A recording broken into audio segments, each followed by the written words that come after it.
الحمد لله رب العالمين والصلاة والسلام على سيد المرسلين وعلى آله وصحبه أجمعين وجادوا بأموال وباعوا نفوسهم لدين الهدى في كل موطن غزوة وشرف منهم أهل بدر إلى هنا بأنواع آلاء وأعلى مزية صلاة وتسليم وأزكى تحيتي على المصطفى المختار خير البرية.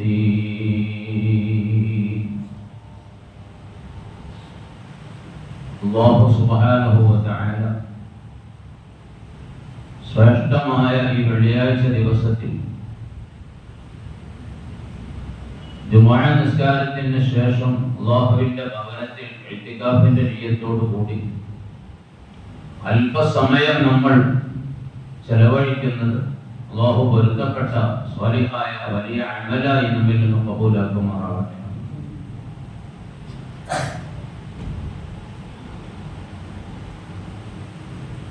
ഇതുപോലുള്ള ഒരു റമദാൻ ശരീഫിൽ ഹിജ്റയുടെ 2-ാം വർഷം റമദാൻ 17 വെള്ളിയാഴ്ച ദിവസം യൗമുൽ ഫുർഖാൻ എന്ന വിശുദ്ധമായ ഖുർആൻ വിശേഷിപ്പിച്ച സത്യ അസത്യ വിവേചനത്തിന്റെ ദിവസം എന്നാണ് ഖുർആൻ വിശേഷിപ്പിച്ചത്. അങ്ങനെ വിശേഷിപ്പിക്കപ്പെട്ട ആ ദിനം റമദാൻ 17 സത്യവും അസത്യവും തമ്മിൽ, നീതിയും അനീതിയും തമ്മിൽ, വിശ്വാസവും അവിശ്വാസവും തമ്മിൽ, ധർമ്മവും അധർമ്മവും തമ്മിലുള്ള നേർക്ക് നേരുള്ള പോരാട്ടം നടന്നത് ആ പറയപ്പെട്ട ദിനത്തിലാണ്. ഞാനതിന്റെ ചരിത്രത്തിലേക്ക് പോകുന്നേയില്ല, കാരണം അതിന് മാത്രം വിശാലമായ ചരിത്ര പശ്ചാത്തലങ്ങളാണ് ബദറിനുള്ളത്.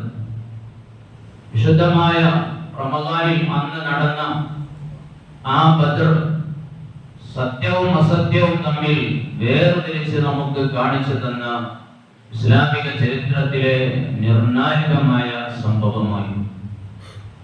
അതുകൊണ്ട് തന്നെ എക്കാലത്തും ബദരീങ്ങൾ ആദരിക്കപ്പെട്ടവരും എല്ലായിടങ്ങളിലും അവരെ മറ്റു ശുഹദാക്കളെക്കാളൊക്കെ ആദരിക്കപ്പെടുന്നതും നമുക്കൊക്കെ കാണാം. ഇസ്ലാമികമായി അങ്ങനെ തന്നെയാണ് പശ്ചാത്തലവും ചരിത്രവും ഉള്ളത്. മറ്റു ശുഹദാക്കൾക്ക് ഇല്ലാത്ത സ്ഥാനങ്ങളും പവറും ബദർ ശുഹദാക്കൾക്കും ബദറിൽ പങ്കെടുത്തവർക്കും ഉണ്ട് എന്നതാണ് ഇസ്ലാമിക അധ്യാപനങ്ങൾ നമുക്ക് വിവരിച്ചു തരുന്നത്. ആ ബദറിന്റെ സന്ദർഭത്തിൽ വിശുദ്ധമായ ഖുർആനിലൂടെ അല്ലാഹു സുബ്ഹാനഹു വ തആല നബി സല്ലല്ലാഹു അലൈഹി വസല്ലം തങ്ങൾക്കും സ്വഹാബത്തിനും നൽകിയ വളരെ പ്രധാനപ്പെട്ട 7 നിർദ്ദേശങ്ങൾ. ആ 7 നിർദ്ദേശങ്ങളാണ് ബദറിന്റെ സന്ദേശങ്ങളായി കൊണ്ട് ലോകത്ത് നിലനിൽക്കുന്നത്. അത് അന്ന് ബദറിൽ പോർക്കളത്തിൽ ഏറ്റുമുട്ടുന്ന മഹാന്മാരായ സ്വഹാബത്തിനോട് കൊടുത്ത നിർദ്ദേശങ്ങളായിരുന്നു എങ്കിൽ ഖിയാമത്ത് നാൾ വരെയുള്ള എല്ലാ വിശ്വാസിക്കും ബാധകമാകുന്ന രൂപത്തിലാണ് വിശുദ്ധമായ ഖുർആനിലൂടെ ആ നിർദ്ദേശങ്ങൾ സന്ദേശങ്ങളായി കൊണ്ട് അല്ലാഹു തആല നമുക്ക് തന്നിട്ടുള്ളത്. ആ 7 സന്ദേശങ്ങൾ, നിർദ്ദേശങ്ങൾ ചുരുങ്ങിയ രൂപത്തിൽ ആ ആയത്തുകൾ അങ്ങ് പറഞ്ഞ് ഇൻഷാ അല്ലാഹ് ഞാൻ എന്റെ സംസാരം അവസാനിപ്പിക്കും. ദീനിന്റെ നിലനിൽപ്പിന് വേണ്ടി, സമുദായത്തിന്റെ, മുസ്ലിം സമുദായത്തിന്റെ നിലനിൽപ്പിന് വേണ്ടി നടന്ന പോരാട്ടമായിരുന്നു ബദർ എന്ന് നമുക്കറിയാം. ഒരു യുദ്ധത്തിന് വേണ്ടി ഇറങ്ങി പുറപ്പെട്ടവരല്ലായിരുന്നു മഹാന്മാരായ സ്വഹാബത്തുൽ കിറാമും തിരുനബി സല്ലല്ലാഹു അലൈഹി വസല്ലമ തങ്ങളും. മറിച്ച് മക്കക്കാരായ ആളുകൾ അബൂ സുഫിയാന്റെ നേതൃത്വത്തിൽ വലിയ കച്ചവട സംഘമായിക്കൊണ്ട് മുസ്ലിമീങ്ങളായ മഹാന്മാരായ മുഹാജിറുകൾ മക്ക വിട്ട് ഹിജ്റ പോയപ്പോൾ അവർ മക്കയിൽ ഉപേക്ഷിച്ചു പോയ അവരുടെ വീടുകളും അവരുടെ സമ്പത്തുകളും അവരുടെ വിലപ്പെട്ട വസ്തുക്കളും മുഴുവനും കൈയടക്കി വെച്ചു. അത് മുഴുവൻ സ്വന്തമാക്കി വെച്ചു. അതുകൊണ്ട് അവർ ഉപയോഗിക്കുകയും കച്ചവടങ്ങൾ നടത്തുകയും അവരുടെ സമ്പത്ത് വർദ്ധിപ്പിക്കുകയും ചെയ്തുകൊണ്ടിരിക്കുകയാണ് മക്കക്കാരായ ഖുറൈശികൾ. അങ്ങനെ മുസ്ലിമീങ്ങളിൽ നിന്ന് തട്ടിയെടുത്ത മുസ്ലിമീങ്ങളുടെ സ്വന്തമാക്കിയ ആ സമ്പത്തുമായി അവർ കച്ചവടം നടത്തുകയാണ്.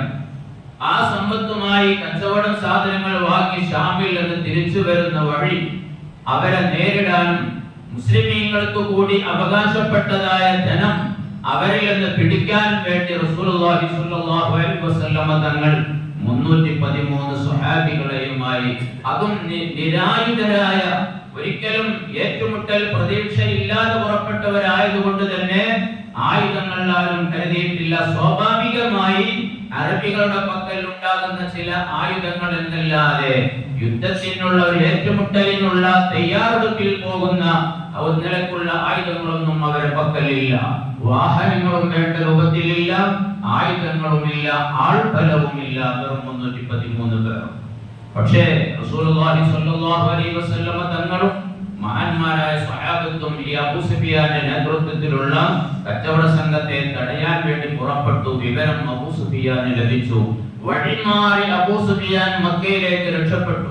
അങ്ങനെ ആ സന്ദർഭത്തിൽ അബൂ സുഫിയാൻ മക്കയിലേക്ക് വിവരം കൊടുത്തിരുന്നു, നമ്മെ തടയാൻ, നമ്മുടെ ധനം പിടിക്കാൻ മുഹമ്മദും അനുയായികളും വന്നിട്ടുണ്ട്, വരുന്നുണ്ട്, അതുകൊണ്ട് രക്ഷപ്പെടുത്തണം എന്ന് പറഞ്ഞ് അബൂ സുഫിയാൻ രക്ഷപ്പെടുകയും അങ്ങനെ രക്ഷപ്പെട്ടു. ഇനി അവർ പിടിക്കുകയില്ല എന്ന അവസ്ഥയിലെത്തിയപ്പോ അബൂ സുഫിയാൻ മക്കയിലേക്ക് വീണ്ടും വിവരം അറിയിച്ചു, ഞാൻ എന്റെ മുതലുമായി എന്റെ കൂടെയുള്ളവരും സമ്പത്തുമായി രക്ഷപ്പെട്ടിട്ടുണ്ട്, ഇനി നിങ്ങൾക്ക് തിരിച്ചു പോകാം, നിങ്ങൾ ഏറ്റുമുട്ടലിന് വേണ്ടി ഇനി ഇങ്ങോട്ട് വരേണ്ടതില്ല എന്ന് പറഞ്ഞു.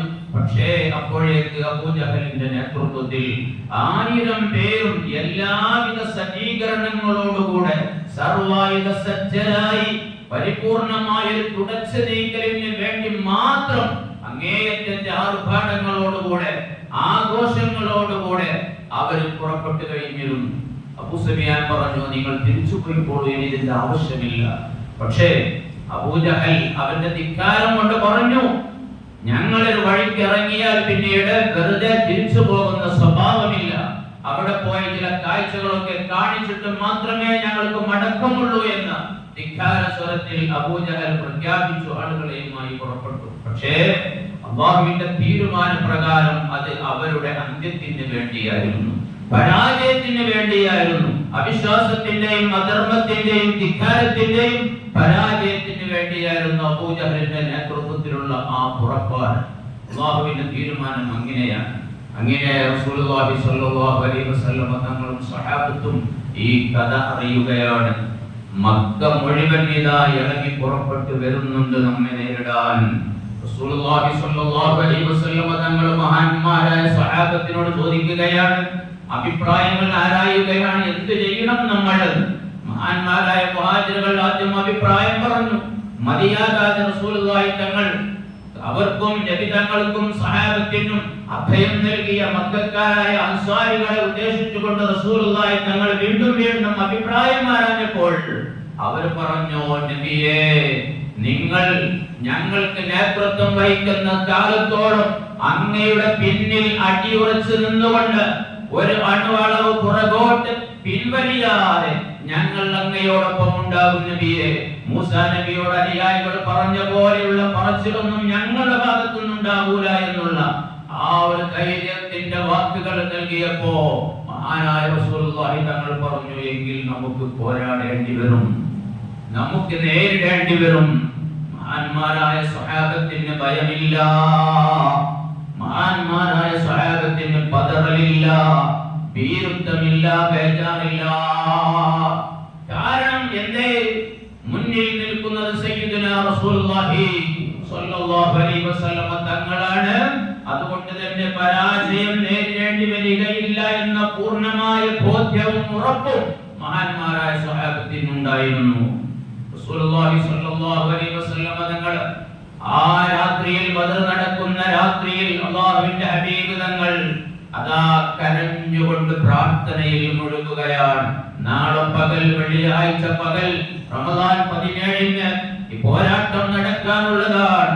റസൂലുള്ളാഹി സ്വല്ലല്ലാഹു അലൈഹി വസല്ലം തങ്ങൾ വ്യാഴാഴ്ച രാത്രി അതാ അല്ലാഹുവിനോട് സുജൂദിൽ കടന്നുകൊണ്ട് പ്രാർത്ഥിക്കുകയാണ്.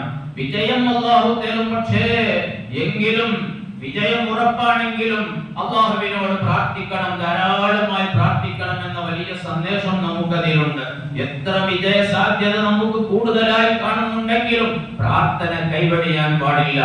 അല്ലാഹുവിന്റെ ഹബീബായിരുന്നിട്ട് പോലും രാത്രി സമയത്ത് പ്രാർത്ഥനയിൽ മുഴുകുകയാണ്. സുജൂദിൽ കിടന്ന് പൊട്ടി പൊട്ടി കരഞ്ഞ് പ്രാർത്ഥിക്കുകയാണ്. അക്കൂട്ടത്തിൽ റസൂലുള്ളാഹി തങ്ങൾ ദുആ ചെയ്തു, അല്ലാഹുമ്മ ഇൻ തുഹ്ലിക ഹാദിഹിൽ ഇസാബ ലാ തുഅബദു ഫിൽ അർദ്.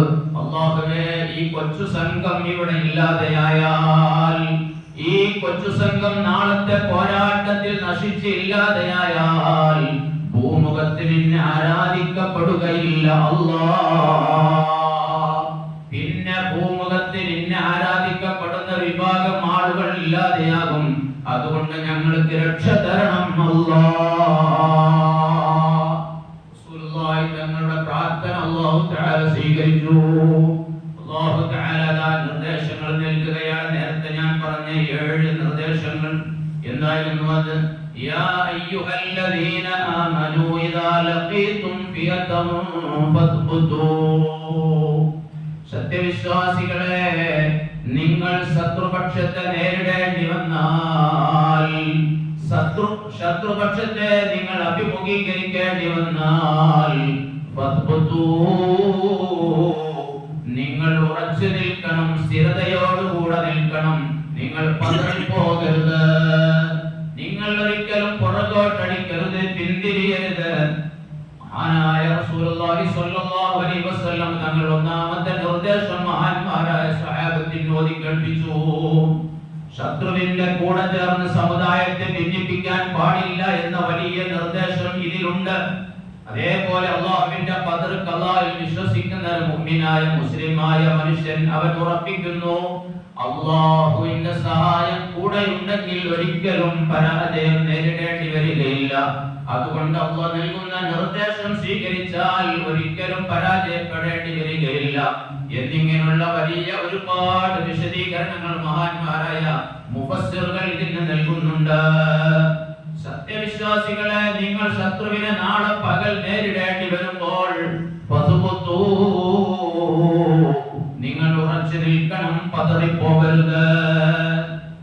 ഏത് പ്രതിസന്ധി നമുക്കുണ്ടായാലും, എത്ര വലിയ ഭീഷണി നമുക്കുണ്ടായാലും പ്രസ്ഥാനത്തിൽ നിന്ന് നമ്മൾ വിട്ടൊഴിച്ചുകൊണ്ട്, കൈയൊഴിച്ചുകൊണ്ട് നമ്മൾ പുറകോട്ട് പോകാൻ പാടില്ല.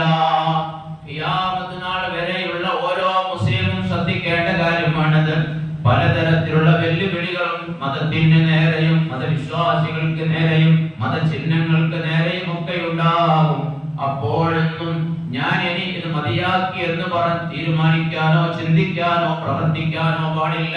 ഉറച്ച് മതത്തിൽ തന്നെ നിൽക്കണം. അല്ലാഹുവിന്റെ ദീനിലും ശരിയായ വിശ്വാസത്തിലും അടിയുറച്ച് നിൽക്കേണ്ടതുണ്ട് എന്ന നിർദ്ദേശങ്ങളൊക്കെ ഇതിലുണ്ട് എന്ന് മഹാന്മാരായ മുഫസ്സിറുകൾ വിശദീകരിക്കുന്നുണ്ട്.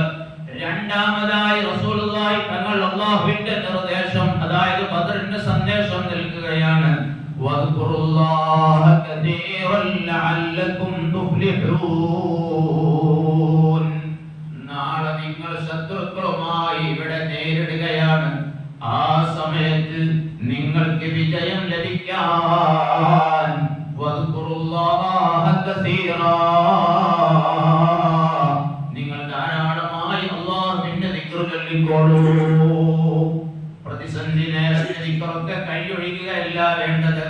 നമ്മൾ എന്താ ചെയ്യുക? എന്തെങ്കിലും വലിയ ടെൻഷൻ ഉണ്ടായാൽ, പ്രതിസന്ധികൾ ഉണ്ടായാൽ, പ്രശ്നങ്ങൾ ഉണ്ടായാൽ നമ്മൾ പതിവാക്കി പോരുന്നത് വരെ നമുക്ക് നഷ്ടമായി പോകുകയാണ്. നമ്മൾ നിത്യമാക്കുന്ന പലതും നമ്മൾ ഉപേക്ഷിക്കുകയാണ്. അതല്ല വേണ്ടത്, അധികരിപ്പിക്കുകയാണ് വേണ്ടത്. പ്രതിസന്ധികളെ നേരിടാൻ, വെല്ലുവിളികളെ നേരിടാൻ, പരാജയപ്പെടുത്താൻ, നമുക്ക് സ്ഥിരത ലഭിക്കാൻ, വിജയം ഉണ്ടാവാൻ അല്ലാഹു തആല നൽകിയ നിർദ്ദേശമാണ് അത്തരം ഘട്ടങ്ങളിലൊക്കെ ധാരാളമായി ദിക്റുകളെ വർദ്ധിപ്പിച്ചാൽ അല്ലാഹുവിന്റെ ഭാഗത്തു നിന്നുള്ള വിജയം ഏത് പ്രതിസന്ധി ഘട്ടത്തിലും ഉണ്ടായിരിക്കും. അതുകൊണ്ടാണ് ആ ബദറിന്റെ പോരാട്ടത്തിന്റെ മുന്നിലായി കൊണ്ട് നിർദ്ദേശം നൽകിയത്, നിങ്ങൾ ഇന്ന് ധാരാളം ദിക്ർ ചൊല്ലിക്കോളൂ, എന്നാൽ നാളെ പകൽ ബദറിൽ നിങ്ങൾക്ക് വിജയമാണ്. മഹാനായ അഷ്റഫുൽ ഖൽഖ് സ്വല്ലല്ലാഹു അലൈഹി വസല്ലം തങ്ങൾ പറഞ്ഞ ഒരു ഹദീസ് ഇടയ്ക്ക് ഞാൻ ഓർമ്മപ്പെടുത്തട്ടെ. അനസ് ഇബ്നു മാലിക് റളിയല്ലാഹു അൻഹു റിപ്പോർട്ട് ചെയ്യാണ്, റസൂലുള്ളാഹി തങ്ങൾ പറഞ്ഞു, മൻ ഖാല ഹീന യഖ്റുജു മിൻ ബൈതിഹി ബിസ്മില്ലാഹി തവക്കൽതു അലല്ലാഹി വലാ ഹൗല വലാ ഖുവത ഇല്ലാ ബില്ലാഹ്. ഏതൊരു മനുഷ്യനും തന്റെ വീട്ടിൽ നിന്ന് പുറത്തിറങ്ങി ഏതെങ്കിലും ഒരു വഴിക്ക് ഇറങ്ങുമ്പോ വീട്ടിൽ നിന്ന് ഇറങ്ങുന്ന നേരത്തെ ഈ ദിക്ർ ചൊല്ലിയാൽ ബിസ്മില്ലാഹി തവക്കൽതു അലല്ലാഹ് ലാ ഹൗല വലാ ഖുവത ഇല്ലാ ബില്ലാഹ്, ഇത് ചൊല്ലിയാൽ ഫയുഖാലു ഹീനൈദിൻ കുഫീതാ വബുഖീതാ, അവനോട് അല്ലാഹുവിന്റെ ഭാഗത്തു നിന്നുള്ള വെളിയാളം ഉണ്ടാകും. എന്ത്? നിനക്ക് എല്ലാ ശർറുകളും ഇല്ലാതെയാക്കപ്പെട്ടു, നിനക്ക് സംരക്ഷണം ഉറപ്പാക്കപ്പെട്ടു, നീ ബേജാറാവണ്ട, നിനക്കൊരു തിന്മയും വരികയില്ല.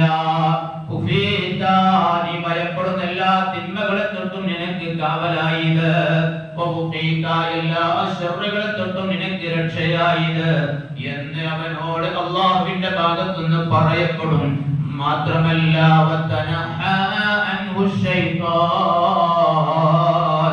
പിശാച് അവനിൽ നിന്ന് മാറി നിൽക്കുകയും ചെയ്യുമെന്ന് സയ്യിദുനാ റസൂലുള്ളാഹി.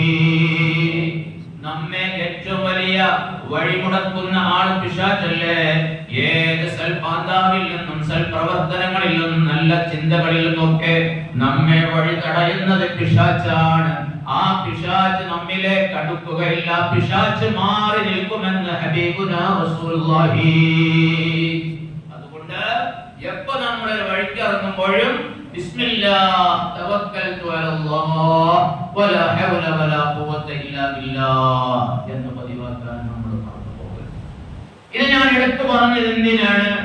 ദിക്റുകൾ നമ്മൾ ശീലമാക്കിയാൽ നമുക്ക് നമ്മുടെ മുന്നിലുള്ള ഓരോ വിഷയത്തിലും രക്ഷയുണ്ട് എന്ന് അല്ലാഹു തആല വിശുദ്ധമായ ഖുർആനിൽ ഈ ബദറിന്റെ സന്ദേശമായി പറഞ്ഞതിന്റെ തൊട്ട് താഴെയായി മഹാന്മാരായ അയിമ്മത്ത് ഈ ഹദീസ് രേഖപ്പെടുത്തുന്നുണ്ട്. അതുകൊണ്ട് നമ്മൾ മനസ്സിലാക്കേണ്ടത് അത് ബദറിലേക്ക് മാത്രമുള്ളതല്ല, കാലാകാലമുള്ള വിശ്വാസികൾ ഉൾക്കൊള്ളേണ്ടതാണ്. ഏത് ഘട്ടത്തിലും ഏതവസരത്തിലും ദിക്ർ വലിയ രക്ഷാ കവചമാണ് എന്നത്. പിന്നീട് മൂന്നാമതായി നൽകുന്ന നിർദ്ദേശം നിങ്ങൾ അല്ലാഹുവിനും റസൂലിനും അനുസരിക്കണം. മൂന്നാമത്തെ സന്ദേശവും നിർദ്ദേശവുമാണ് നിങ്ങൾ അല്ലാഹുവിന് വഴിപ്പെടണം, അനുസരിക്കണം. അല്ലാഹുവിന്റെ റസൂലിനെ നിങ്ങൾ വഴിപ്പെടുകയും അനുസരിക്കുകയും വേണം. അതായത് നേതൃത്വത്തെ അംഗീകരിക്കണം, അനുസരിക്കണം. നേതൃത്വത്തെ ധിക്കരിച്ചാൽ നമുക്കറിയാം, വർത്തമാന കാലഘട്ടത്തിൽ കഴിഞ്ഞുപോയ കാലഘട്ടങ്ങളിലൊക്കെ ഉള്ള സംഭവങ്ങൾ. നേതൃത്വത്തെ ധിക്കരിച്ചാൽ അത് ഏത് പ്രസ്ഥാനാണെങ്കിലും പ്രസ്ഥാനം തകരും. നേതൃത്വത്തെ ധിക്കരിച്ചതിന്റെ പേരിൽ തകർന്നുപോയ ഭരണകൂടങ്ങളെ വരെ നമുക്കറിയാം. ഞാൻ അതിലേക്കൊന്നും പോകുന്നില്ല. അല്ലാഹു തആല നൽകുന്ന വലിയ നിർദ്ദേശമാണ്. ഒരു മഹല്ലാണെങ്കിൽ മഹല്ലിന്റെ നേതൃത്വത്തെ പൊതുജനങ്ങൾ അംഗീകരിക്കേണ്ടതുണ്ട്. അതേപോലെ ഏതൊരു വിഷയത്തിലും നേതൃത്വം പറയുന്നത് അണികൾ അംഗീകരിക്കേണ്ടതുണ്ട്. ഇവിടെ ബദറിന്റെ ഘട്ടത്തിൽ പറയുകയാണ്, റസൂൽ നിങ്ങൾക്ക് നൽകുന്ന നിർദ്ദേശങ്ങൾ നിങ്ങൾ 100% അംഗീകരിച്ചോളൂ. ഒരാളും എതിര് നിൽക്കരുത്. എതിര് നിന്നാൽ പരാജയപ്പെട്ടു പോകും. നാലാമതായി വലാ തനാസഉ ഫതഫ്ശലു വതദ്ഹബ റിഹുകും. നിങ്ങൾ ഭിന്നിക്കരുത്. ഭിന്നിപ്പ് നിങ്ങൾക്കിടയിൽ ഉണ്ടാവരുത്. ഭിന്നിപ്പുണ്ടായാൽ നിങ്ങൾ ശക്തി ക്ഷയിച്ചു പോകും. നിങ്ങളെ പറ്റിയുള്ള ഭയം ശത്രുവിന് ഇല്ലാതെയാകും. നമുക്കറിയാം, ഭിന്നിപ്പിന്റെ പേരിൽ തകർന്നുപോയ ഭരണകൂടങ്ങളെ അറിയാം. ഭിന്നിപ്പിന്റെ പേരിൽ തകർന്നടിഞ്ഞ പ്രസ്ഥാനങ്ങളെ നമുക്കറിയാം.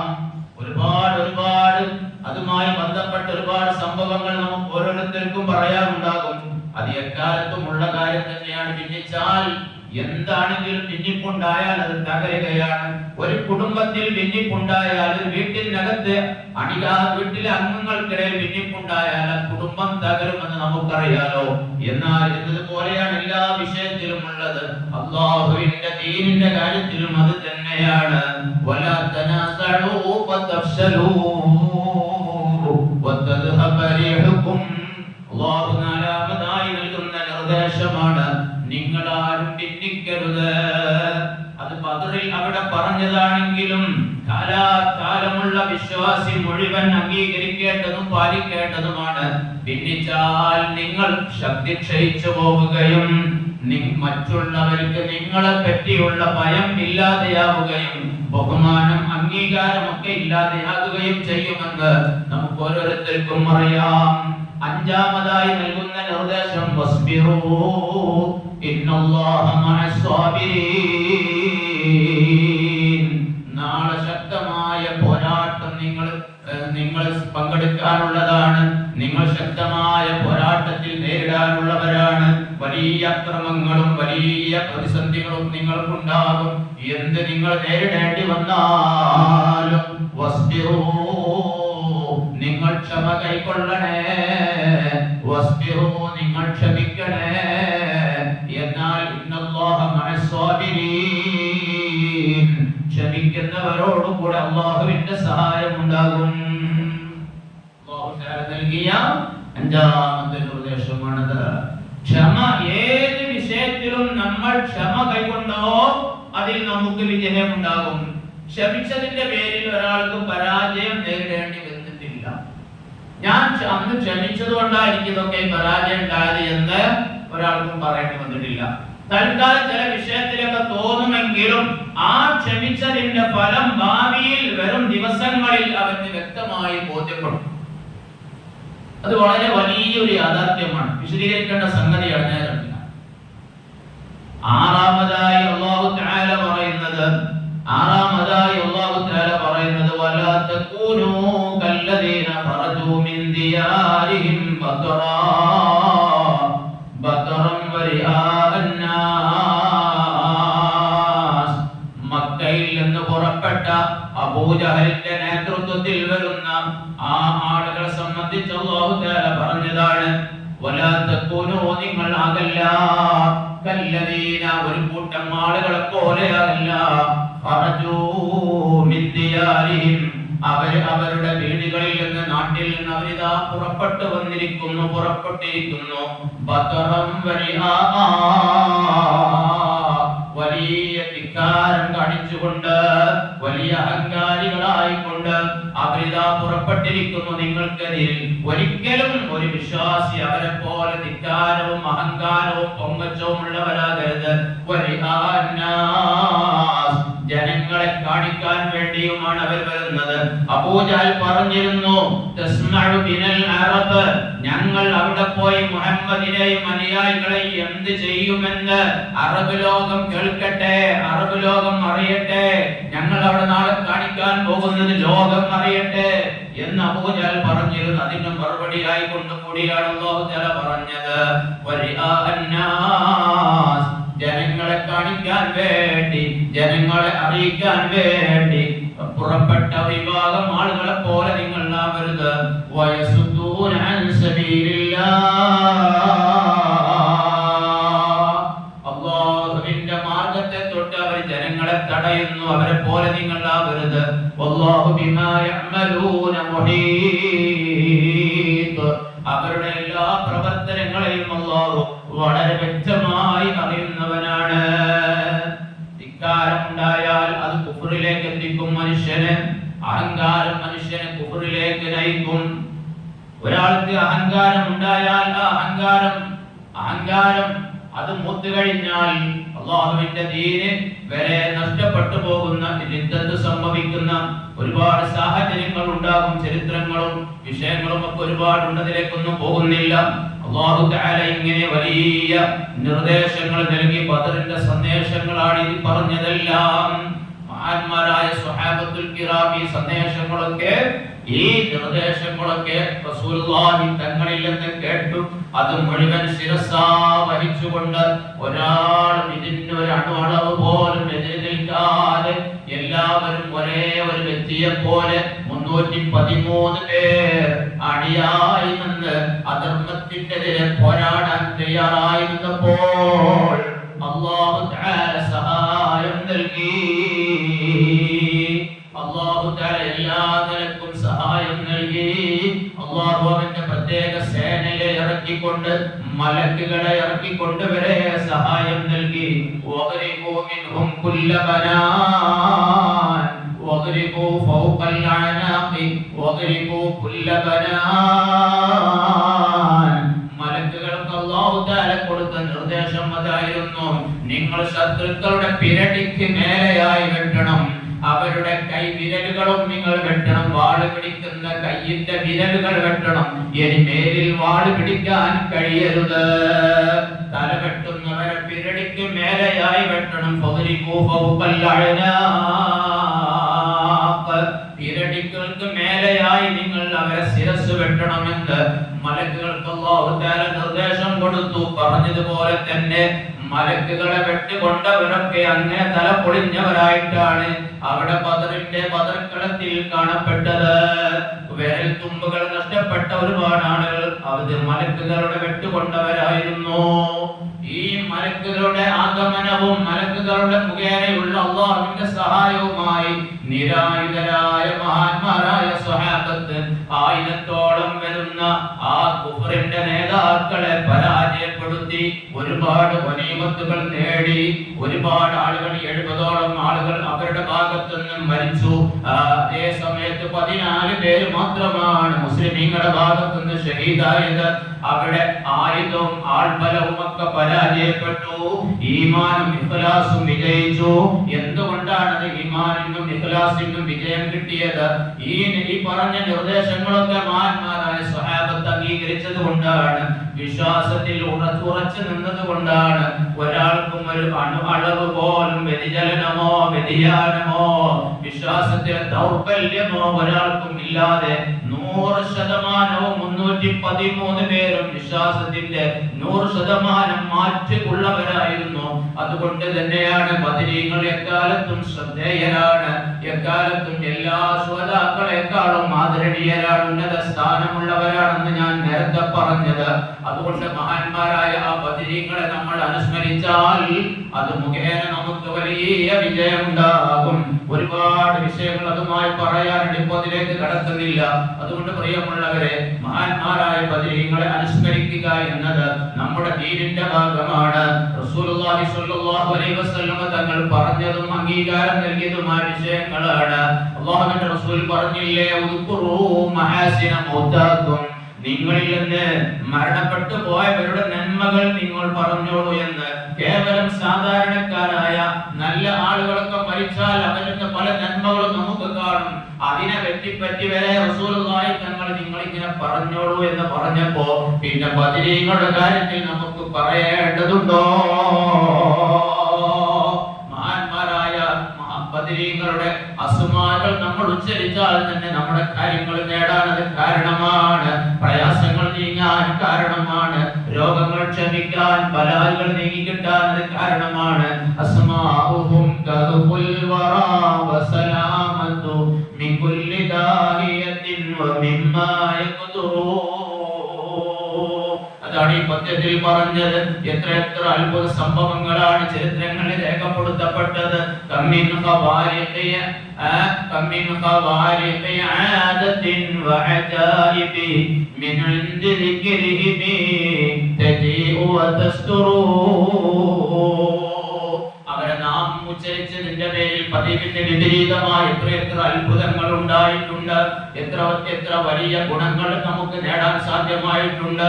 ചരിത്രങ്ങളിൽ അതെല്ലാം ഉല്ലേഖനം ചെയ്യപ്പെട്ടിട്ടുണ്ട്. അതുകൊണ്ട് പ്രിയമുള്ളവരെ, അവരുടെ പുണ്യം നമ്മൾ കരസ്ഥമാക്കണം. മഹാന്മാരായ ബദരീങ്ങൾ എക്കാലത്തും പവറുള്ളവരാണ്.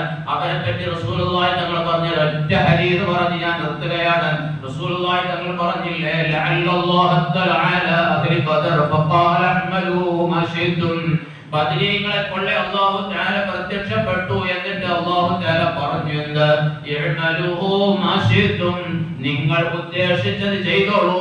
ഫഖദ് ഗഫർതു ലക്കും, നിങ്ങൾക്ക് ഞാൻ പുറത്തു തന്നിരിക്കുന്നു. ബദരീങ്ങൾക്ക് ഇനി നിങ്ങൾ എന്താ വേണ്ടത് ചെയ്തോളൂ, നിങ്ങൾക്ക് നാം പുറത്തു തന്നിരിക്കുന്നു എന്ന് അല്ലാഹു തആല ബദരീങ്ങളെ പറ്റി പറഞ്ഞു. എന്ന് ആരാ പറഞ്ഞത്? സയ്യിദുനാ റസൂലുള്ളാഹി സ്വല്ലല്ലാഹു അലൈഹി വസല്ലം.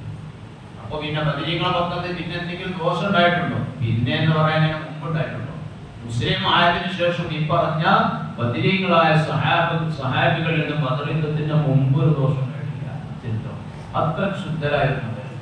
ബദർ കഴിഞ്ഞതിന് ശേഷം പിന്നെ എങ്ങനെ അതുണ്ടാവോ? ബദരീങ്ങളെ ഭാഗത്തു നിന്നുണ്ടാകും. ഇതൊന്നും അറിയാത്ത ചില ആളുകളാണ് ഈ ഹദീസിനൊക്കെ ദുർവ്യാഖ്യാനം ചെയ്തുകൊണ്ട് ഇസ്ലാമിനെ പൊഞ്ഞനം കാണിക്കാൻ വേണ്ടി ശ്രമിക്കുന്നത്. എത്ര ശുദ്ധരാൻ ബദരീങ്ങളിൽ ആയ ബദറിൽ പങ്കെടുത്ത മുഴുവൻ ആളുകൾക്കും ബദരീങ്ങൾ എന്ന് പറയാം, ശഹീദായവർക്ക് മാത്രമല്ല. ഈ ബദരീങ്ങളിൽ ഓരോരുത്തരുടെയും ചരിത്രങ്ങൾ വിശദമായി പറയുന്ന ഗ്രന്ഥങ്ങളുണ്ട്. ഓരോരുത്തരുടെയും വ്യക്തിത്വങ്ങൾ എത്ര ശുദ്ധമായിട്ടാണ് അതിൽ പരാമർശിക്കപ്പെടുന്നത്. ഒരാളെയും അതിൽ കൊച്ചായി കാണിക്കുന്നില്ല. ഒരാളുടെ ഭാഗത്തു നിന്ന് തിന്മ വന്നതായി രേഖപ്പെടുത്തപ്പെടുന്നില്ല. ഹറാമോ കറാത്തോ രേഖപ്പെടുത്തപ്പെട്ടതായി കാണുന്നില്ല. എത്ര ശുദ്ധരാണ് അവർ. അല്ലാഹു പരിപൂർണമായും ഇഷ്ടപ്പെട്ടവർ. റളിയല്ലാഹു അൻഹും വറളൂ അൻഹു. അവർ അല്ലാഹുവിനെ തൊട്ടും അല്ലാഹു അവരെ തൊട്ടും തൃപ്തിപ്പെട്ടു കഴിഞ്ഞു എന്ന് സഹാബത്തിനെ പറ്റി അല്ലാഹു തആല സർട്ടിഫിക്കറ്റ് നൽകിയതാണ്. റളിയല്ലാഹു അൻഹും വറളൂ അൻഹു. ഇനി വേറെ ഒരാളുടെ സർട്ടിഫിക്കറ്റ് ആവശ്യമില്ല. അത് ബദരീങ്ങളും മഹാന്മാരായ സഹാബികളും ഒക്കെ ആ സർട്ടിഫിക്കറ്റ് കിട്ടിയവരാണ്. അല്ലാഹു തആല ബർക്കത്തോടെ നമ്മുടെ ജീവിതം നന്നാക്കി തരുമാറാകട്ടെ. ഞാൻ അവസാനിപ്പിക്കുകയാണ്. അല്ലാഹുവേ അവരുടെ ദറജ ഉയർത്തണേ അല്ലാഹ്. അല്ലാഹുവേ അവരുടെ ദറജ ഉയർത്തണേ അല്ലാഹ്. അല്ലാഹുവേ ബദരീങ്ങളെ ഞങ്ങൾ അനുസ്മരിച്ചതിന്റെ പേരിൽ പടച്ചോനെ ഞങ്ങൾ എല്ലാ കാര്യങ്ങളിലും നീ ഖൈർ നൽകണേ അല്ലാഹ്. എല്ലാ ആപത്ത് ബലാ മുസീബത്തുകൾ രോഗങ്ങൾ ഞങ്ങളെ തൊട്ട് നീ തടയണേ അല്ലാഹ്. അല്ലാഹുവേ ഞങ്ങളുടെ ജീവിതം നീ ധന്യമാക്കി തരണേ അല്ലാഹ്. ഞങ്ങളിൽ വന്നുപോയ പാപങ്ങളൊക്കെ നീ പുറത്തു തരണേ അല്ലാഹ്. പടച്ചോനെ ഞങ്ങളുടെ ഇബാദത്തുകളിലുള്ള പോരായ്മകളൊക്കെ നീ പരിഹരിച്ച് ഞങ്ങളിൽ നിന്ന് നീ ഖബൂലാക്കണേ അല്ലാഹ്. റബ്ബനാ തഖബ്ബൽ മിന്നാ ഇന്നക അൻതസ് സമീഉൽ അലീം വതുബ് അലൈനാ ഇന്നക അൻതത് തവ്വാബുർ റഹീം ബിറഹ്മതിക യാ അർഹമർ റഹീമീൻ. സ്വല്ലല്ലാഹു അലൈഹി വസല്ലം. അസ്സലാമു അലൈക്കും.